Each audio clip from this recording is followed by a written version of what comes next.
Fitz Bailey to act as police commissioner in Turks and Caicos Islands. Retired Jamaican crime chief Fitz Bailey has been appointed to act as the commissioner of police in the Turks and Caicos Islands. Bailey's appointment was announced yesterday in a statement released by the Office of the TCI governed and takes effect today. It came after the governor accepted the resignation of Edwin Martin, the outgoing police commissioner. The circumstances are unavoidably due to a personal matter that requires Mr. Martin's urgent attention, the statement read. The governor's office said Bailey will act as police chief on an interim basis while the recruitment process takes place to identify a new commissioner. I am confident Mr. Bailey is well placed to lead the force, drawing on his wealth and complex crime-fighting experience and strategic leadership, the governor said while praising the leadership and steadfast dedication of the outgoing police commissioner. Bailey retired by the Jamaican police force in September after a 40-year career, during which he led a number of critical police formations, including the Criminal Investigations Branch. A month after his retirement, he accepted an offer from authorities in the TCI to serve as Deputy Commissioner of Police for an initial 3-month period. 4-year-old placed in state custody following deadly house fire. The Child Protection and Family Services Agency, CPFSA, has taken a 4-year-old child into its care following a tragic fire at the residence of Mountain View Avenue in the corporate area on the weekend, which claimed the life of a 1-year-old. It's reported that the 2 children were left unattended at the time of the fire, which also destroyed the home and belongings to the affected families living in the residence. Chief Executive Officer of the CPFSA, Loretta Adams Thomas, says the 4-year-old survivor has been significantly affected by the trauma experience.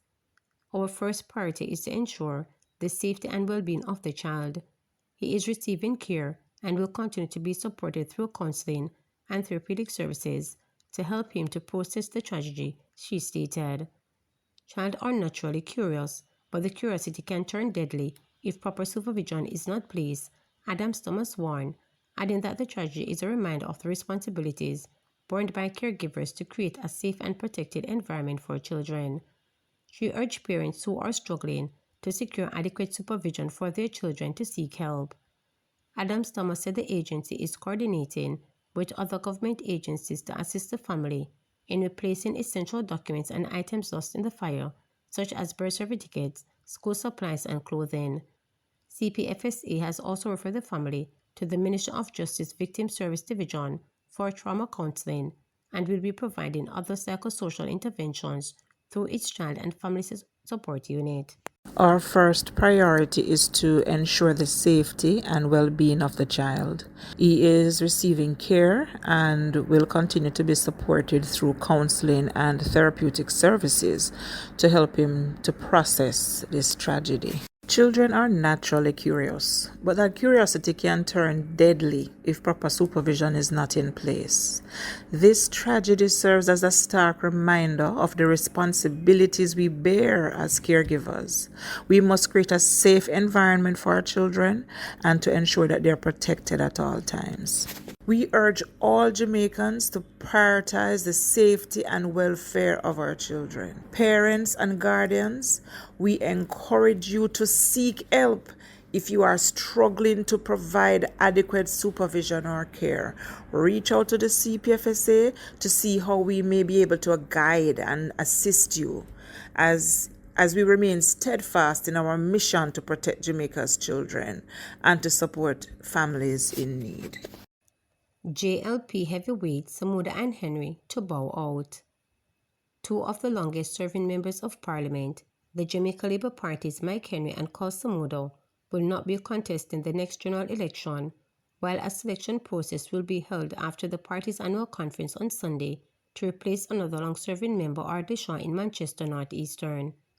This was revealed by JLP General Secretary Dr. Horace Chang at the party's Belmont Road office in Kingston on Thursday morning during a press conference to outline plans for its annual conference. 82-year-old Samuda, who has held several cabinet ministries, has represented St. Andrew North Central as its Member of Parliament for over 40 years and repeatedly won the seat despite crossing the floor. Similarly, 89-year-old Henry has also been in representational politics since 1980, holding tight to his Clarendon Central seat. However, their exist won't affect the Jamaica Labour Party chance at winning the next general election, Chang stated. Both constituencies are strong, both are stable, and have effective organization, so we don't have a challenge in identifying a flag bearer at any point in time, he sought to assure. Reflecting on the ongoing race in Manchester for a short seat, Chang said it reflected the energy in the constituency. By-election battles. Approximately 75,000 Jamaicans are eligible to vote in 4 by-elections today, and the governing Jamaica Labour Party is confident that it will win all 4. But the opposition People's National Party (PNP) is equally confident that it will win the 2 by-elections it is contesting. Voters in St. Andrew Northwestern and Trelawney Southern will go to the polls to elect new members of Parliament, while electors in Ainantown, Clarendon and Morant Bay St. Thomas will vote for new councillors. The PNP opted not to nominate candidates to contest the parliamentary elections, but has put up candidates in the 2 local government contests. On Thursday, JLP General Secretary Dr. Horace Chang charged that the PNP has proxies in the parliamentary races through independent candidate Lloyd Musigrizo, Trelawney Southern, Ron Banks and Carl Marshall, St. Andrew Northwestern. There is no doubt that the Jamaica Labour Party will have the 2 members of Parliament, declared Chang, as he responded to questions to the media brief called by the JLP to disclose plans for its 81st annual conference to be held next Sunday. The activities of the opposition reflect their tendency to look for cheap shots and gimmickry to attract the attention of the people, stated Chang, as he pointed out that each of the candidates nominated as independents are current members of the PNP and have represented the party in contested elections in the past. According to Chang, the nomination of independent candidates with ties to the PNP shows an element of mischief and disrespect to the constituents, but this has lavished people to support the 2 Jamaica Labour Party candidates, Dwayne Simmet in St. Andrew Northwestern and Marissa Dalrymple Philibert in Trelawney Southern. The Jamaica Labour Party's organization is strong, working arduously, and we look forward for 4 successes come today, declared Chang. But PNP General Secretary Dr. Dayton Campbell told reporters on Thursday that his party candidates are poised for victory in the municipal by-elections. If Dr. Chang believes that the JLP is going to win all 4 by-elections, then he is delusional, declared Campbell. We have been in Ainantown and Morant Bay. We have our full workforce. They are fully engaged, enthusiastic, and we have done our work to put together our canvas, which we have a winnable target, and we expect to win both divisions today quite comfortably, added Campbell, who said that a double victory for the PNP would send a message to the government. The message will be sent. We understand our assignment, quipped Campbell.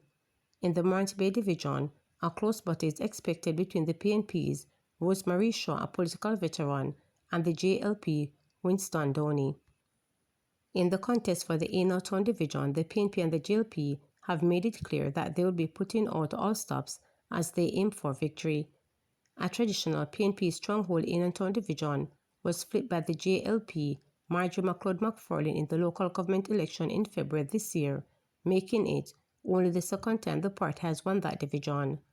McLeod McFarlane's death forced this by-election in which the PNP Delroy Darson, a former councillor for the division, and the JLP Suzette Barnett will battle for the right to represent the division.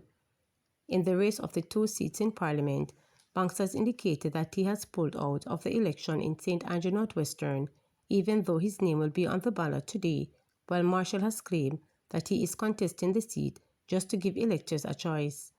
But there has been no such concession from Gillens, who has predicted that he will amass at least 3,000 votes to win the seat and become the next Member of Parliament for Trelawney Southern.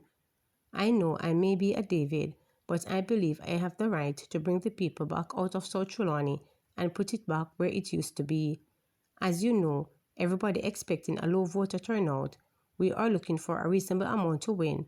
We are looking at between 3,000, 4,000 or 3,500 votes, Gillen told reporters following his nomination. The Electoral Office of Jamaica (EOJ) has indicated that it is ready for today's by-election, with 271 polling stations to be open. According to the EOG, 74,700 electors will be eligible to vote based on the May 31, 2024 voters list.